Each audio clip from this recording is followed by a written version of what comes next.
ना जाने क्यों लोग अपने बच्चों को दूसरों की तरह बनने पर मजबूर कर देते हैं। वह बनना कुछ और चाहता है और बन कुछ और ही जाता है। वो बनना तो चाहता है एक सिंगर, लेकिन बन जाता है एक शिक्षक। वो बनना तो चाहता है एक एक्टर, लेकिन बन जाता है एक बैंक मैनेजर। वो बनना तो चाहता है एक बिजनेसमैन, लेकिन बन जाता है एक सरकारी नौकर। देखिए दोस्तों, इस ब्रह्मांड में मनुष्य ही एक ऐसा जीव है जिसमें सोचने समझने की शक्ति होती है और इस चीज को सोच समझकर करने की क्षमता भी होती है, जिससे हम अपने जीवन में बहुत बदलाव ला सकते हैं और इस दुनिया को जैसे चाहे वैसे बदल सकते हैं। जरा सोचिए, अगर जानवरों में भी सोचने समझने की शक्ति होती तो आज वे जानवर इस दुनिया में राज कर रहे होते, लेकिन यह अवसर उन्हें प्राप्त नहीं हुआ।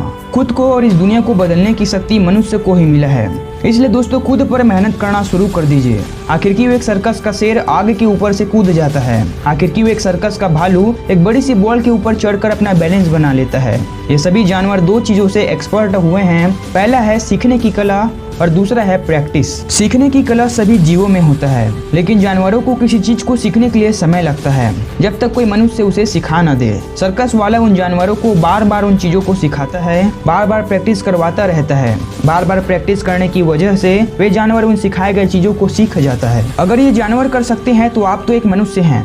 आप किसी चीज को और भी बेहतर तरीके से सीख सकते हैं। प्रैक्टिस कीजिए किसी एक चीज में सफल होने के लिए। प्रैक्टिस कीजिए अपने फील्ड का बादशाह बनने के लिए। प्रैक्टिस कीजिए अपने ड्रीम को पूरा करने के लिए, क्योंकि प्रैक्टिस ही वो एक ऐसी चीज है जिसे करके आप अपने जीवन में एक सफल इंसान बन सकते हैं। चाणक्य ने भी कहा है कि निरंतर अभ्यास करना बहुत जरूरी है, क्योंकि यह व्यक्ति के विकास और सफलता में बहुत मदद करता है। चाणक्य ने अपनी नीति में कहा है कि निरंतर अभ्यास से ही व्यक्ति अपने लक्ष्यों को हासिल कर सकता है। उन्होंने कहा है कि अभ्यास एक ऐसी विधि है जिससे हम अपने कौशल को सुधार सकते हैं और अधिक उन्नत बन सकते हैं। देखिए दोस्तों, हम एक मनुष्य हैं और हमारे अंदर एक ऐसी शक्ति है जिससे हम कुछ भी कर सकते हैं। बस आपको उस शक्ति का सही ढंग से यूज करना आना चाहिए। मैं बात कर रहा हूँ हमारे दिमाग की। हम चाहे तो समुद्र के अंदर रेलगाड़ी चला सकते हैं, हम चाहे तो आसमान में चिड़ियों की तरह उड़ सकते हैं, हम चाहे तो दूसरे ग्रह में जाकर वापस अपने पृथ्वी में आ सकते हैं। बस हम सभी को अपने दिमाग का सही ढंग से उपयोग करना आना चाहिए। आज के समय में ना जाने क्यों लोग खुद को दूसरे से कंपेयर करके खुद को अच्छा या बुरा मान लेते हैं।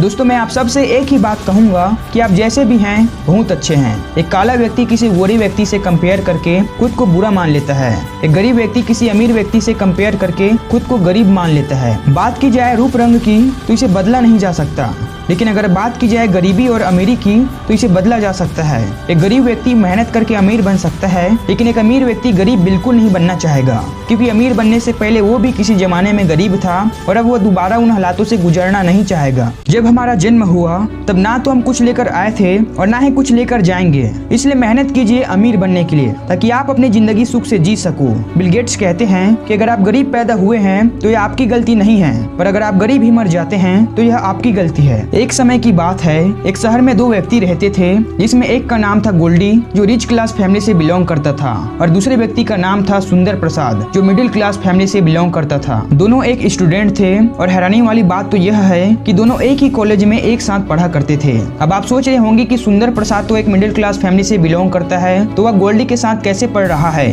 जबकि गोल्डी एक बड़े से कॉलेज में पढ़ता था। तो मैं बता दूं कि सुंदर प्रसाद स्कॉलरशिप के माध्यम से आगे की पढ़ाई कर रहा था।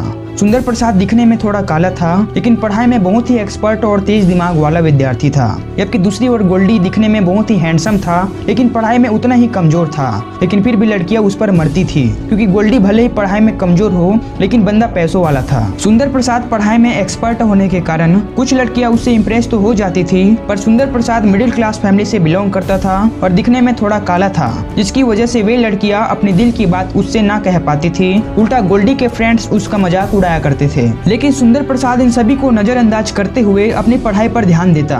कुछ साल ऐसे ही बीते और जब सुंदर प्रसाद अपना पढ़ाई कंप्लीट करके घर आया तो उसने अपने घर के हालात देखे। फैमिली में कुछ ज्यादा लोग नहीं रहते थे, बस माता पिता और दादी साथ में रहा करते थे। कुल 4 लोगों की उनकी एक फैमिली थी। सुंदर प्रसाद बहुत ही सीरियस था अपने करियर को लेकर। एक और उसको अपनी फैमिली की जिम्मेदारी उठानी थी और दूसरी ओर अपना करियर बनाना था। सुंदर प्रसाद शुरू से ही बिजनेस करना चाहता था, परंतु पैसे न होने के कारण वह कुछ नहीं कर पाता था।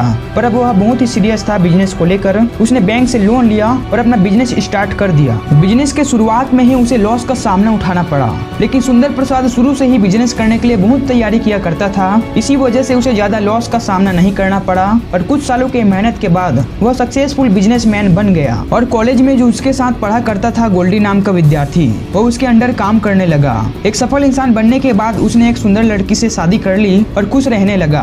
कहानी के अंत में सुंदर प्रसाद को अपनी मेहनत का फल मिलता है। इससे हमें सीख मिलती है कि व्यक्ति चाहे काला हो या गोरा, गरीब हो या अमीर, छोटा हो या बड़ा, खुद को किसी से कम नहीं समझना चाहिए। बस पूरी एकाग्रता के साथ अपने काम को लेकर कड़ी मेहनत करनी चाहिए। उम्मीद करता हूँ कि वीडियो आपको पसंद आया होगा। वीडियो पसंद आया होगा तो वीडियो को लाइक कीजिए और इस वीडियो को अपने तमाम दोस्तों के साथ शेयर कीजिए। दोस्तों, आपका एक लाइक और एक सब्सक्राइब हमें बहुत मोटिवेट करता है अगली वीडियो को और भी ज्यादा अच्छा बनाने के लिए। इसलिए प्लीज चैनल को सब्सक्राइब कर बेल आइकन पर क्लिक जरूर कीजिएगा। फिर मिलेंगे एक नई वीडियो के साथ, तब तक के लिए आप अपना ख्याल रखिएगा। जय हिंद, जय भारत।